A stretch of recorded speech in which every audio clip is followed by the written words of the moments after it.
Hello दोस्तों, कैसे हैं आप लोग। मैं हूं आयुष और स्वागत है आपका रिकैप में। तो इस वीडियो में हम कवर करेंगे माय हीरो एकेडमिया के सीजन 3 के एपिसोड 4 और 5 को।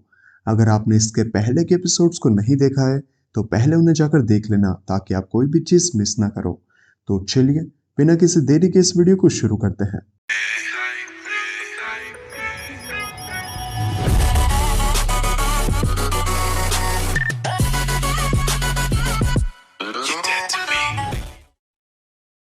फिर आगे हम स्टोरी में मिडोरिया को देखते हैं जो कि बाहर काफी चिंता में होता है क्योंकि विलन्स ने उन्हें चारों तरफ से घेर लिया है।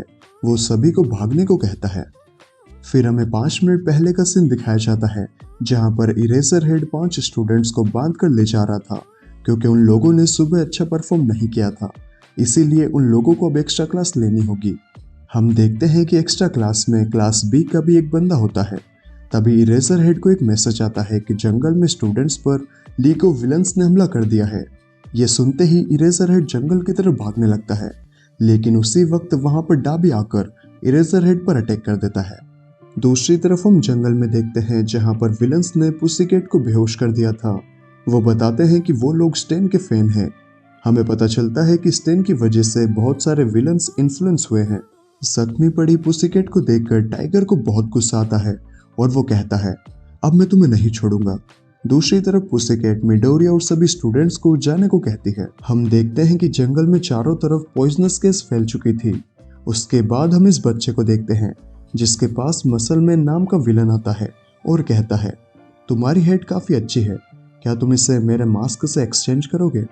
वो बच्चा इसे देखकर डर जाता है। तभी उसे याद आता है कि मसल मैन ने ही उसके मॉम और डैड को भी मारा था। उसे लगता है कि अब वो नहीं बचेगा।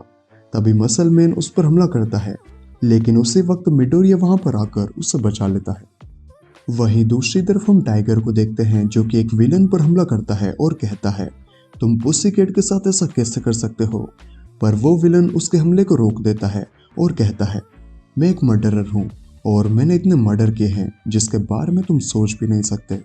फिर हम मसल मैन को देखते हैं जो कि मिडोरिया पर हमला कर देता है। मिडोरिया उसके अटैक को अपने हाथों से रोकने की कोशिश करता है, जिसकी वजह से वो दीवार से टकरा जाता है और तो और उसका हाथ भी बहुत ही बुरी तरीके से डैमेज हो जाता है। हम देखते हैं कि मसल मैन के एक ही पंच से मिडोरिया की हालत पतली हो जाती है। हमें फिर मसल मैन के क्वर्क के बारे में पता चलता है जो कि है उसके रीजनरेटिव मसल्स। वो मिडोरिया को बुरी तरीके से पेल रहा होता है और उस पर लास्ट अटैक करने वाला होता है। तभी वो बच्चा मिडोरिया को बचाने की कोशिश करता है, पर मसल मैन उस पर ही हमला कर देता है। मिडोरिया सोचता है, मुझे किसी भी तरीके से उस बच्चे को बचाना होगा, और फिर वो पंच करके अपना एक हाथ मसल मैन के मसल्स में घुसा देता है और दूसरे हाथ से वन फॉर ऑल 100% यूज करता है, जिससे मसल मैन की चटनी बन जाती है। उस धमाके की वजह से बच्चा भी खाई में गिरने ही वाला होता है, लेकिन मिडोरिया उसे अपने दांतों से पकड़ लेता है। हम देखते हैं कि मिडोरिया का दूसरा हाथ भी पूरी तरीके से इंजर्ड हो चुका है, लेकिन तभी मसल मैन के मसल फाइबर्स दोबारा से रिजनरेट करते हैं और वो दोबारा से खड़ा हो जाता है। वो उन दोनों की तरफ बढ़ता है।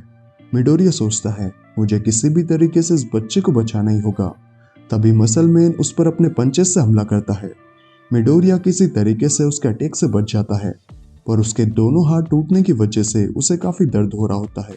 लेकिन मिडोरिया अपनी बची कुची पावर से और टूटे हाथ से मसल मैन पर अटैक करता है, पर वो इतना कमजोर होता है कि मसल मैन के मसल्स फाइबर्स में घुसने लगता है।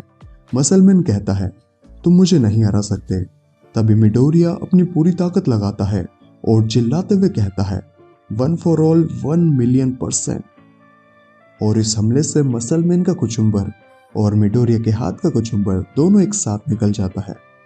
आगे हम शिगाराकी और कुरुगिरी को देखते हैं।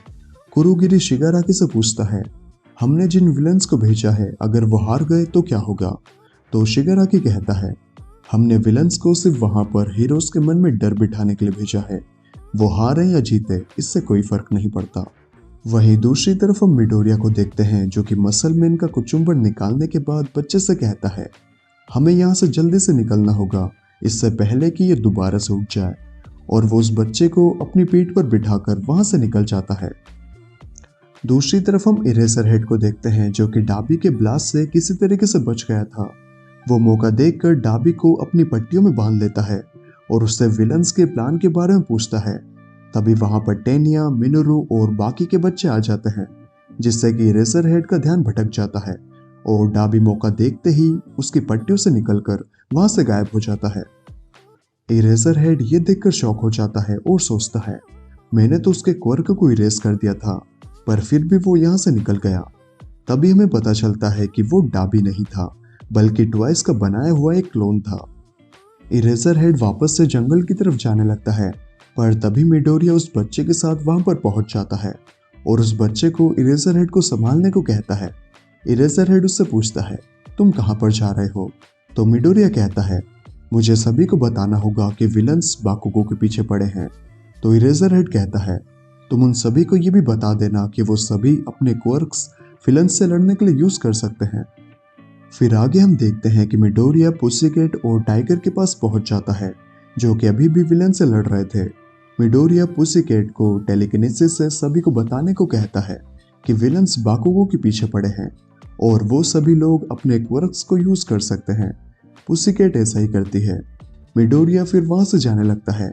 तभी एक विलन उसे जाते हुए देख लेता है और सोचता है, क्या इसने मसलमैन को हरा दिया?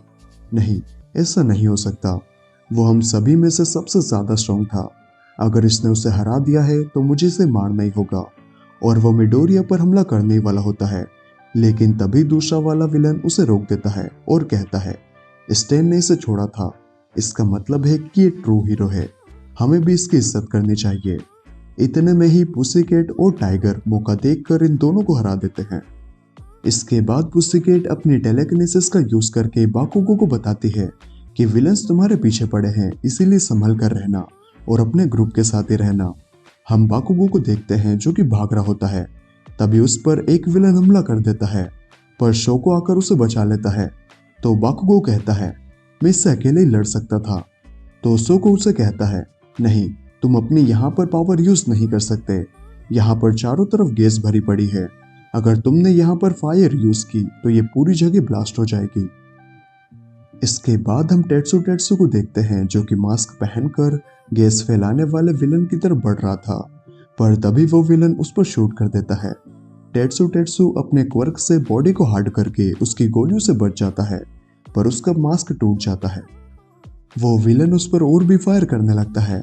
हम देखते हैं कि वहां पर गैस काफी ज्यादा बढ़ चुकी थी, जिसकी वजह से क्लास बी की जो स्टूडेंट टेत्सु टेत्सु के साथ थी, वो भी उसकी मदद नहीं कर पा रही थी। और टेत्सु टेत्सु की भी हालत बहुत ही ज्यादा खराब हो चुकी थी, क्योंकि उसके मुंह में भी बहुत ही कम हवा बची थी। तभी क्लास बी की जो हीरो टेत्सु टेत्सु के साथ थी, वो विलन पर हमला करती है, जिसकी वजह से उसका ध्यान भटक जाता है। और यही मौका देखकर टेत्सु टेत्सु उस विलन पर एक जोरदार पंच करके उसे हरा देता है। और फिर हम देखते हैं कि पॉइजनस गैस भी अब धीरे धीरे हटने लगती है। इसके बाद हम मिडोरिया को देखते हैं, जो कि बाकुगो को ढूंढ रहा होता है। तभी उस पर कोई हमला कर देता है, पर तभी सोजी आकर उसे बचा लेता है और हमें पता चलता है कि यह हमला टोकोयामी ने किया था, जिसका क्वर्क पूरी तरीके से बेकाबू हो चुका है। तो चलिए, इस वीडियो में इतना ही। बाकी ये वीडियो आपको कैसे लगी मुझे कमेंट करके जरूर बताएं, और वीडियो अच्छी लगी तो यार एक लाइक तो बनता है। बाकी चलिए, मैं मिलता हूं आपसे अगली वीडियो में, तब तक के लिए bye bye and take care.